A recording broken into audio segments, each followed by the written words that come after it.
ఓం గంగణమతే నమ శ్రీమాత్రే నమ ధరం దత్తాత్రేయ నమ శివాయ గురువే నమ ఓం నమ శివాయ శివాయ గురువే నమ క్రీం క్రీం మహాకాళికాయ నమ. యూట్యూబ్ ప్రేక్షకులందరికీ కూడా నమస్కారం అండి. నేను పాలపర్తి గురునాశమ జ్యోతిష్యం వాస్తు సిద్ధాంతిని. మీకంతా కూడా గోచారీత్యా గ్రహాల యొక్క స్థితిగతి వాటి ప్రభావం అంతా కూడా మేషాది ద్వాదశ రాశుల వాళ్ళకి వార ఫలితాల్లో భాగంగా జూలై నెల ఈ వారం అంతా కూడా గ్రహస్థితి ఏ రకంగా ఉంటుందో తెలుసుకుందాం.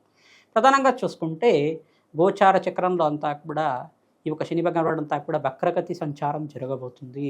ఈ నెలలో అంతా కూడా విశేషంగా చూసుకుంటే 27వ తారీఖు నుంచి అంతా కూడా శనీశ్వరుడు వక్రగతి సంచారం జరగడం, ప్రధానంగా శని భగవానుడు అంతా కూడా ఇక్కడ ప్రభావం అనేది చూపిస్తుంటారు. మరియు ఇక్కడ చూసుకుంటే మీనరాశిలో సంచారం శని భగవానుడు సంచారం జరుగుతుంది. ప్రధానంగా అంగారకుడి సంచారం అంతా కూడా వృషభ రాశిలో సంచారం జరుగుతుంది. ప్రధానంగా చూసుకుంటే సూర్య భగవానుడు అంతా కూడా మిథున రాశి నుంచి 15వ తారీఖు తర్వాత నుంచి ఇక్కడ కర్కాటక రాశితో బృహస్పతి పాటు కలియికలో ఉంటారన్నమాట. ఈ యొక్క కర్కాటక రాశిలో 3 గ్రహాల కలియిక. ప్రధానంగా చూసుకుంటే బుధ భగవానుడితో పాటు యోగంలో ఉన్న రవి భగవానుడు, బుధాత్యోగంలో ఉన్న రవి భగవానుడు అంతా కూడా మార్పు చెందడం, మిత్రగ్రహంతో పాటు కలిసి ఉండడం, ఉచ్చస్థానంలో ఉన్న అతిచారంలో ఉన్న బృహస్పతి పాటు కలిసి ఉండడం రాజయోగ కారణంగా ఉండడానికి ఆస్కారం ఉంటుంది. జూలై మాసంలో ఈ యొక్క 12వ తారీఖు నుంచి 18వ తారీఖు దాకా గ్రహస్థితి ఏ రకంగా ఉంటుందో తెలుసుకోవడం జరుగుతుంది. కేతు యొక్క సంచారం అంతా కూడా సింహరాశిలో సంచారం జరుగుతుంది. శుక్రుడి యొక్క సంచారంలో ఈ మాసంలో ప్రధానంగా చూసుకుంటే కేతుతో పాటు సంయోగం అనేది ఉంటుందన్నమాట, కలియుక అనేది ఉంటుంది. ప్రధానంగా కేతు శుక్రుడు కలియిక, ఇక్కడ బృహస్పతి శుక్రుడు మరియు రవి భగవానుడు కలియిక అంతా కూడా ఈ యొక్క మాసంలో జరుగుతూ ఉంటుంది. మరియు రాహు యొక్క సంచారం అంతా కూడా కుంభరాశిలో సంచారం జరుగుతుంది. ఈ యొక్క సంచారం అంతా కూడా ఈ రకంగా ఉంది. ప్రధానంగా చంద్రుడి యొక్క సంచారం అంతా కూడా ఈ వారంలో విశేషంగా అంతా కూడా బృహస్పతితో పాటు కలియికలో ఉంటారు. ప్రధానంగా చూసుకుంటే గజకేసరి యోగం అంతా కూడా సిద్ధించడానికి ఆస్కారం ఉంటుంది. రాజ్యయోగ ప్రాప్తి రావాలన్నా బృహస్పతి అనుగ్రహం కావాలి, మరియు శుక్రుడి యొక్క అనుగ్రహం కావాలి. విపరీత ధనయోగ ప్రాప్తి రావాలన్నా ఇక్కడ శనీశ్వరుడి యొక్క వీక్షణ, శుభ వీక్షణ అనేది ఉండాలి. ప్రధానంగా ఈ యొక్క మేషాది ద్వాదశ రాశుల వాళ్ళకి ఈ వారంలో విశేషమైన ఫలితాలంతా కూడా ఈ యొక్క గ్రహాలంతా కూడా ఈ రకంగా ఇస్తున్నాయి. నవగ్రహాల యొక్క అనుగ్రహం కోసం గ్రహదోష నివారణార్థం వార ఫలితాల భాగంగా ఎటువంటి పరిష్కారం ఆచరించాలి, సంపూర్ణమైన దోష నివారణం అంతా కూడా ఆచరించడానికి మీకు అంతా కూడా చెప్పడం జరుగుతుంది. ప్రధానంగా చూసుకుంటే ఈ యొక్క జూలై నెల మాసంలో ప్రధానంగా అమావాస్య కూడా 14వ తారీఖు రోజున వస్తుంది. మరియు అమావాస్య రోజున ఎటువంటి పరిష్కారం ఆచరించాలి.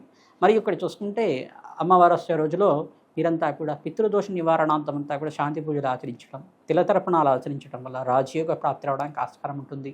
ప్రధానంగా ఎవరైతే కనుక బ్రాహ్మణత్వంకి స్వయంపాక దానం చేస్తుంటారో, బ్రాహ్మణత్కి భోజనార్థం అంతా కూడా స్వయంపాక దానం చేయడం వల్ల రాజయోగ ప్రాప్తి రావడానికి ఆస్కారం ఉంటుంది. ధనయోగ ప్రాప్తి రావడానికి ఆస్కారం ఉంటుంది.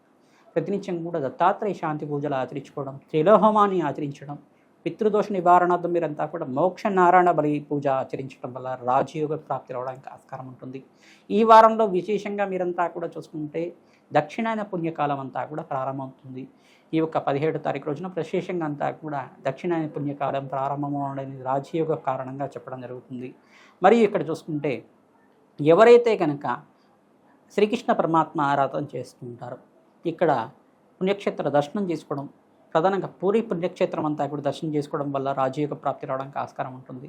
ఎవరైతే కనుక ఇక్కడంతా కూడా రథయాత్ర అంతా కూడా ప్రారంభమవుతుంది కావున విశేషంగా పుణ్య ఫలితాలు పొందడానికి ఆస్కారం ఉంటుంది. పూరి జగన్నాథ ఆరాధన చేసుకోవడం వల్ల రాజయోగ ప్రాప్తి రావడానికి ఆస్కారం. ఈ వారంలో విశేషంగా శ్రీకృష్ణ పరమాత్మకంతా కూడా వెన్నతో నివేదన చేయడం, ఈ యొక్క ఆవు పాలతో చేసిన బెల్లం పరవాణాన్ని నివేదన చేయడం, తులసి మాలను అలంకరించడం, ప్రధానంగా తులసి మాలనంతా కూడా స్వామివారికి సమర్పించడం వల్ల రాజయోగ ప్రాప్తి రావడానికి ఆస్కారం ఉంటుంది. ప్రధానంగా గోమాత సేవని అర్చించుకోవడం వల్ల రాజయోగ ప్రాప్తి రావడానికి ఆస్కారం ఉంటుంది. ఎవరైతే కనుక బీద వాళ్ళకి అన్నదానం చేయడం, అనాథాశ్రమంలో దానాది కార్యక్రమాలు ఆచరించుకోవడం వల్ల రాజయోగ ప్రాప్తి రావడానికి ఆస్కారం ఉంటుంది. హనుమతే శ్రీరామదూతాయ నమః ధరం దత్తాత్రేయాయ. మిథున రాశి జాతకులకి జూలై నెల వార ఫలితాల్లో భాగంగా 17వ తారీఖు నుంచి 18వ తారీఖు దాకా గ్రహస్థితి ఏ రకంగా అనుకూలిస్తుందో తెలుసుకుందాం. ప్రధానంగా చూసుకుంటే శని భగవానుడు అనుకూలత పెరుగుతుంది. మీకు అంతా కూడా యోగకరంగా మారడానికి ఆస్కారం ఉంది. విశేషమైన పుణ్యయోగాలు సిద్ధించబోతున్నాయి. బుధుడంతా కూడా రాజయోగ కారణంగా తిరోగమలంతా కూడా సంచారం చేయడం వల్ల రాజయోగ ప్రాప్తి రావడానికి ఆస్కారం ఉంటుంది. విశేషమైన ఫలితాలంతా కూడా పొందబోతున్నారు. మీరంతా కూడా ధనయోగ కారకుడు రాశిలో అంతా కూడా సంచారం చేయడం వల్ల, ధనస్థానంలో అంతా కూడా రవి భగవానుడు సంచారం చేయడం వల్ల విశేషమైన ఫలితాలు పొందడానికి ఆస్కారం ఉంటుంది. సంఘంలో గౌరవం పెరుగుతుంది. పెట్టిన పెట్టుబడులంతా కూడా రాబడి తీసుకురావడానికి ఆస్కారం ఉంటుంది. ప్రధానంగా విశేషమైన లాభాలు, ఆకస్మిక ధనయోగ ప్రాప్తి రావాలన్నా ప్రతినిత్యం కూడా లక్ష్మీకి వీర శాంతి హోమాది కార్యక్రమాలు ఆచరించుకోవడం, నూతన వ్యక్తుల పరిచయం వల్ల లాభాలు సిద్ధించడానికి ఆస్కారం ఉంటుంది. స్వల్పంగా మీకు ధనాన్ని కూడా ఖర్చు విపరీతంగా పెట్టుకోవడానికి ఆస్కారం ఉంటుంది. ఖర్చులు కూడా విపరీతంగా పెట్టుకోవడానికి ఆస్కారం ఉంటుంది. ఎందుకంటే ఖర్చుకు తప్పిన సంపాదన అంతా కూడా పెరుగుతుంది. శ్రమ అధికంగా ఉండడానికి ఆస్కారం ఉంటుంది. ఇక్కడ ప్రధానంగా రాహుగ్రహం కొంచెం దోషగారిగా ఉన్నారు కావున రాహుగ్రహానికి, కేతుకి మరియు శనీశ్వరుడికి, అంగారకుడికి జపము హోమాది కార్యక్రమాలు ఆచరించుకోవడం వల్ల రాజయోగ ప్రాప్తి రావడానికి ఆస్కారం ఉంటుంది. నవగ్రహాలకు అభిషేకం చేయించుకోవడం, పరమేశ్వరుడు అంతా కూడా ప్రీతికరంగా ద్రాక్షరసంతో అభిషేకం చేయించడం వల్ల కర్మదోష నివారణ అవడానికి ఆస్కారం ఉంటుంది. దేవాలయ ప్రాంగణంలో మీరు అన్నదానం చేయించడం వల్ల విశేషమైన పుణ్య ఫలితాలు పొందుతారు. శ్రీకృష్ణ పరమాత్మ ఆరాధన చేయడం వల్ల రాజయోగ ప్రాప్తి రావడానికి ఆస్కారం ఉంటుంది. ప్రతినిత్యం కూడా శ్రీకృష్ణ పరమాత్మకి ప్రీతికరంగా కృష్ణాలయంలో మీరంతా కూడా తులసిమాలను సమర్పించడం వల్ల రాజయోగ ప్రాప్తి రావడానికి ఆస్కారం ఉంటుంది. వెన్నను నివేదన చేయడం వల్ల రాజయోగ ప్రాప్తి రావడానికి ఆస్కారం ఉంటుంది.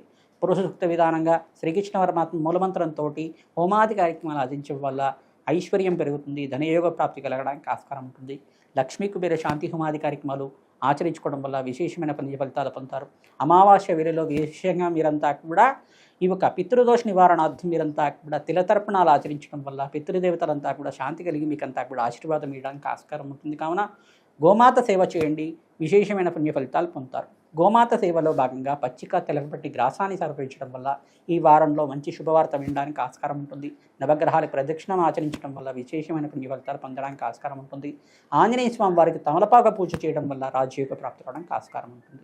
హనుమతే శ్రీరామదూతాయ నమః నామాన్ని జపాన్ని ఆచరించండి. మన్యసూక్త పారాయణం చేయించండి, విశేషమైన ఫలితాలు పొందుతారు. హనుమతే శ్రీరామదూతాయ నమః.